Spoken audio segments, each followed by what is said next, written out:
Students हम चालू कर रहे हैं ट्रिगोमेट्री का रेशियो ऑफ सब स्पेसिफिक एंगल। स्पेसिफिक एंगल के लिए उनकी वैल्यू क्या आएगी वो ढूंढने के लिए हम चालू कर रहे हैं।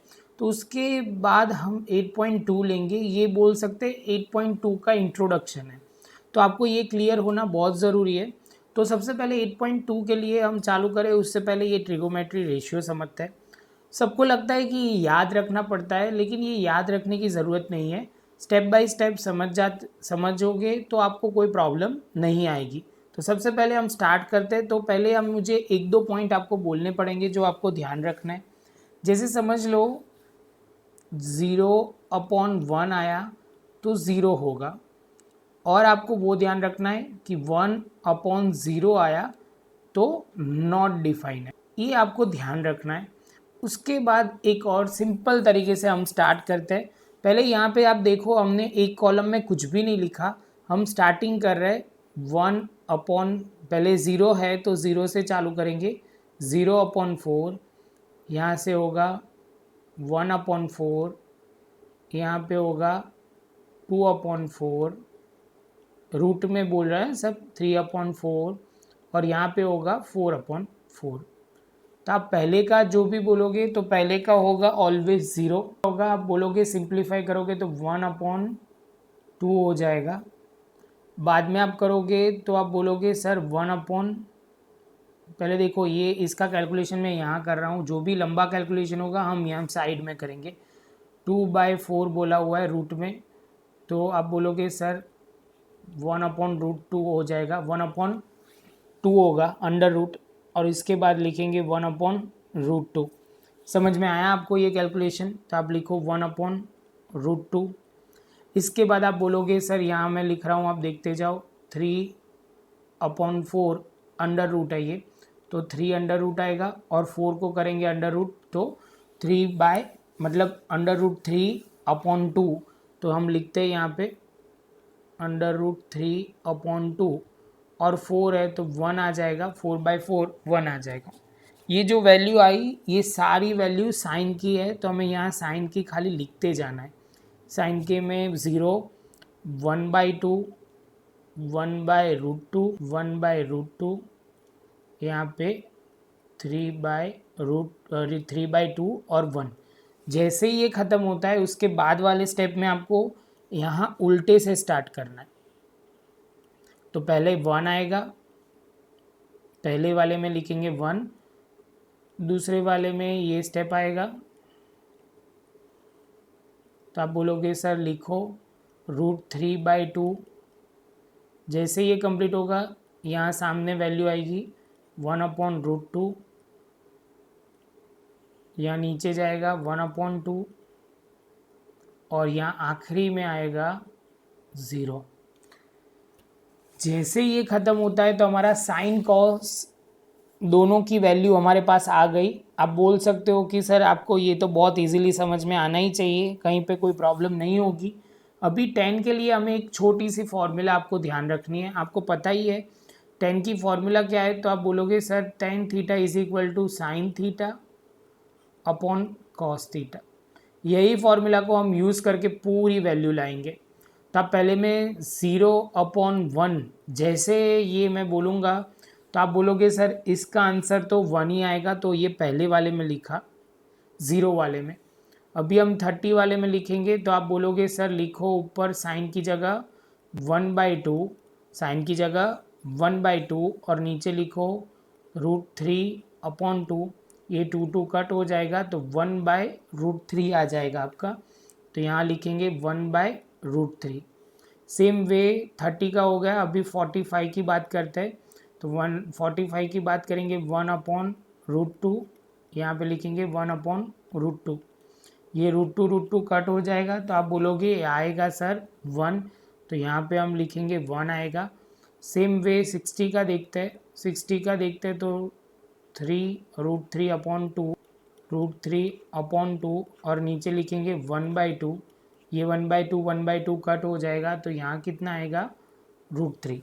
जैसे √3 आ जाएगा तो आप आखिर में बोलोगे अभी सर बाकी रहा 90 डिग्री का, तो 90 डिग्री का आप लिखोगे तो 1/√3 ज़ीरो आएगा। देखो ये जो आंसर आ रहा है ना, ये सब की मैं यहाँ से कर रहा हूँ सॉल्व। आपको सिंपल इतना ध्यान रखना है, ये सबको डिवाइड कर रहा हूँ इससे। समझ में आना चाहिए आपको ये पॉइंट, इसमें कन्फ्यूजन नहीं होना चाहिए, बहुत ईजी है। इसलिए जैसे 1/0 आएगा तो बच्चा बोलेगा सर यहाँ पे आपको लिखना पड़ेगा नॉट डिफाइन, ये ध्यान में रखना है, इसकी वैल्यू डिफाइन नहीं कर सकते। जैसे ये कंप्लीट होगा तो आप बोलोगे सर यहाँ क्या आएगा कॉसेक में, तो कॉसेक की वैल्यू ऑलवेज रेसिप्रोकल होती है 1/साइन का। साइन का रेसिप्रोकल कॉसेक होता है, तो आप बोलोगे सर यहाँ पे आप ज़ीरो है, देखना यहाँ पे मैं हाईलाइट का यूज़ करता हूँ, यहाँ ज़ीरो है, तो आप बोलोगे सर लिखो अभी यहाँ पे 1/0। जैसे मैं लिखूँगा तो मुझे क्या लिखना पड़ेगा, नॉट डिफाइन। उसके बाद मैं नीचे कैलकुलेशन लिख रहा हूँ। अभी आप बोलोगे सर ये 1/2, आप बोलोगे सर लिखो 1 डिवाइड बाय 1/2, सॉल्व करोगे तो होगा 2, तो हमें यहाँ लिखेंगे 2। सेम वे 1/1/√2 तो होगा √2, तो आप बोलोगे सर यहाँ पे लिखो √2। इसके बाद है √3/2 और √3, √3 कट हो जाएगा तो हो जाएगा 1/2। अभी हम लिखेंगे 1/√3/2 तो हो जाएगा 2/√3, जो यहाँ पे हमें लिखना पड़ेगा 2/√3। ये जैसे कंप्लीट होता है उसके बाद 1 ही है, 1 को 1 के अपॉन नीचे लिखेंगे तो भी 1 आएगा, तो हमारा कॉसेक का भी ख़त्म हो गया। सेक आप बोलोगे सर ये जो होता है सेक, जो वो किसका रेसिप्रोकल होगा, तो आप बोलोगे सर सेक जो होता है वो कॉस का होता है, तो 1/cos थीटा, तो मतलब 1 जो भी आंसर है वो 1 में लेना है, तो पहला तो 1 का 1 ही रहेगा, ऐसे लिखते जाते हैं। तो 1/√3/2, तो आप बोलोगे सर लिखो 2/√3, पहले वाले का आंसर 30 का आंसर हो गया। उसके बाद आप बोलोगे सर थर्ड वाले की बात करोगे तो 45 की बात करोगे, 45 में है क्या, तो मैं करते जाता हूँ आपको हाईलाइट तो क्लियर हो जाए। तो आप बोलोगे सर लिखो 1/√2, तो आप बोलोगे सिर्फ √2 आएगा, वो क्लियर होना चाहिए। उसके बाद आप बोलोगे 1/2 है सर, तो 1/1 के अपॉन में 1/2, तो आप बोलोगे सर इसका होगा 2। आखिर में आएगा 1/0, जैसे 1/0 आएगा तो आपको यहाँ पे लिखना पड़ेगा नॉट डिफाइन, ये भी ख़त्म हो गया। अभी आप बोलोगे सर आखिरी वाला लिखो, ये कॉट थीटा है जो आएगा 1/10 का रेसिप्रोकल, तो आप बोलोगे चलो सर लिखना शुरू करो। 1/0 पहला जो है वो 1/0 है, तो आप बोलोगे सर यहाँ पे लिखो नॉट डिफाइंड। इसके बाद आप बोलोगे सर अभी क्या आएगा 1/√3 है, तो 1/1/√3, तो आप बोलोगे सर लिखो ओनली √3 आएगा आंसर। उसके बाद आपको समझना है, आप बोलोगे सर ये 1 है, 1 के नीचे 1 आएगा तो भी 1 आएगा, 1/√3 है तो 1/√3 सीधा आ जाएगा क्योंकि ओनली √3 है। अभी ये आखिरी वाला बाकी रहा, नॉट डिफाइन लिखा था। नॉट डिफाइन मतलब यहाँ पे देखना ध्यान से, हाईलाइट करता हूँ।